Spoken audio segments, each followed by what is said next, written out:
Did you survive?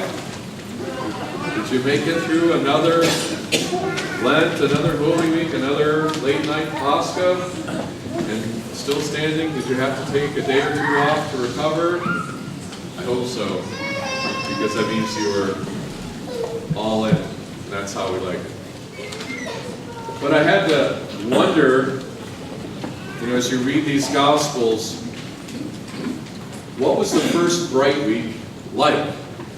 Because all that we are given from the Gospels is that on the first Pascha, Jesus appears in a few different locations to different people, to the Mary Magdalene, and then to Cleopas and his companion on the road to Emmaus, at some point to Peter or Cephas, and then later to the 11 minus Thomas, who then shows up and later finds he missed it. And then we don't hear anything for another week when they're back together again on the Lord's Day. And Thomas this time is with them, right? What was the experience of that first week? They weren't probably as festive as we are. They probably weren't having a meat-a-palooza and eating all the things that they didn't have beforehand. It was the feast. It was still, a celebration of Passover. But I can't imagine that as much joy as they might have had from that first Sunday, I can't imagine that it had fully sunk in. Because after a day or two, the adrenaline must have diminished, and the excitement must have calmed down, and probably a few of them started to wonder, did that really happen? Did I really see what I think I saw? Did I really hear the things that I think I heard? How quickly memory betrays us. They've done recent studies on memory and neurobiology, and basically what happens is that memory never stays the same. It's not a snapshot. Few people have what we call photographic memory, and even then it probably changes over time, because as the brain processes the memory over and over again, it actually alters it, kind of like a quantum physics experiment, right? The observer changes the outcome. And so by years and years later, much of what we think is our memory is maybe a mix of memory and the stories we tell ourselves about what happened to us. And eventually, sometimes those stories become the thing that we tell ourselves only, and the actual memory, whatever that was, is dismissed. And that happens quickly. So what were they experiencing? Were they telling this story to themselves over and over again? What did I see? He came, he said, peace be unto all, receive the Holy Spirit. What was that all about? I don't know what I'm supposed to do with this. And then they started telling a few other people, right? They told Thomas, of course, and then I'm sure they told other disciples of the 70 in the broader community, who were probably very much like Thomas, saying, yeah, right, I'll believe it when I see it. And so they must have struggled, and they were still in fear. Because just because Jesus showed up for a while and hung out with them on Pascha, now we don't know what happened. He didn't just go marching down into town and set everything right. There were still the authorities, the Roman authorities, the Jewish authorities, who were all looking for them. They were all at risk of imprisonment and possibly violence. So it couldn't have been that festive of a bright week. It couldn't have been all dancing and singing like we like to do now.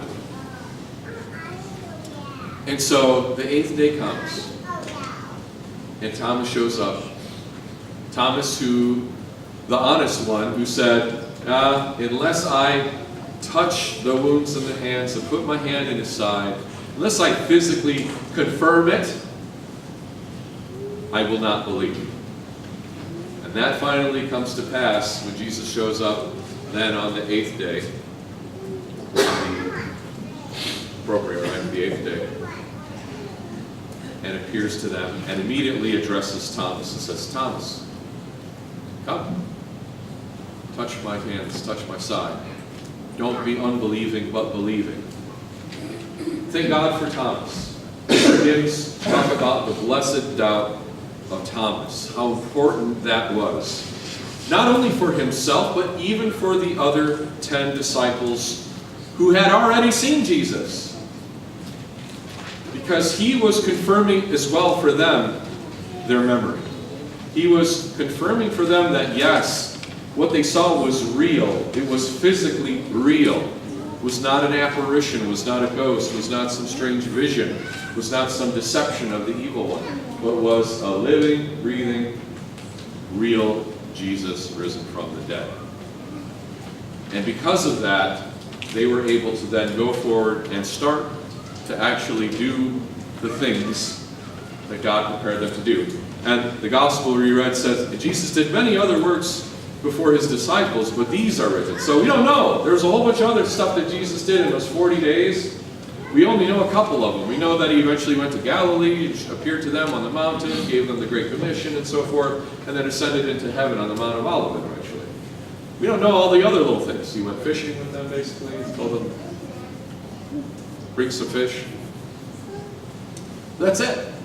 We don't know all the other things that John is talking about. And elsewhere he says, if all the things that Jesus did were written, not all the whole world would not be able to fit all the books that would have to be written. But this is all that we have, just this little bit, these key moments, these key turning points of confirmation, of recognition. The famous church historian of Christianity, Yaroslav Pelikan, who in his later years converted to Orthodoxy, famously said, if Jesus is risen from the dead, nothing else matters. And if Jesus is not risen from the dead, nothing else matters.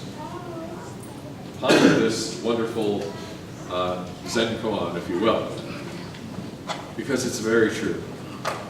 If Jesus is risen from the dead, and this is the problem that these 11 disciples had to tackle with, then nothing else matters, everything changes. My whole life, everything I ever knew, everything I ever thought and everything I thought I would do with my life has now been changed. And this took a while for them to figure out. They didn't just immediately go off and become the disciples, right? They waited until Pentecost, actually, and they were imbued with the power on high. It still took them that 40, 50 days to kind of figure these things out. They were still fishing, right? They were like, whoa, what do you want to do? I don't know, let's go fishing. What else are we supposed to do? I don't know. Go fishing. Jesus shows up. What are you doing? Come. Did I not say I would make you fishers of men? So they struggled and they had to figure it out and they had to work with it. And the same is true for us. According to the Council of Trullo, which if you're a church history buff, happened in kind of whenever it was, 600s or something. Quintessence Council said that, established as a canon of the church, that people should take all of Bright Week off and go to church every day. Some of you were pretty good and did a lot of that, or you showed up for the services when we had them. So we had them 7 a.m., 7 p.m., and so forth. To recognize that this event of Pascha is not meant to be a one-day event. You go through 40 days of Great Lent and 7 days of Holy Week for one day of Pascha, that's not enough. That is not enough. You need to really soak it in and take it into yourself and internalize it and say, Christ is risen from the dead. Truly he is risen. What does that mean now for my life? If Jesus Christ is truly risen from the dead, risen indeed, nothing else matters. Everything else that I think is important in the world takes a major, long-distance second place to the truth of the resurrection. And if Jesus is not risen from the dead, then none of that stuff means anything, because tomorrow we die. And that's it. And it's over. And that's the end. But if Jesus is risen from the dead, then that doesn't matter. Death itself no longer holds sway, and only life reigns eternally. So brothers and sisters, take Pascha seriously. Not just one night, one day of feasting and fun, maybe not just 1 week. We have another 40 days till the Ascension to join the disciples in figuring out what it is that has happened to us in becoming Christians, in believing and accepting the gospel. Our whole life should change. Nothing else means as much as the resurrection and how it impacts our destiny and our everyday life. So struggle, enjoy, grapple, ponder, celebrate, and be at peace and receive the Holy Spirit. Christ is among us.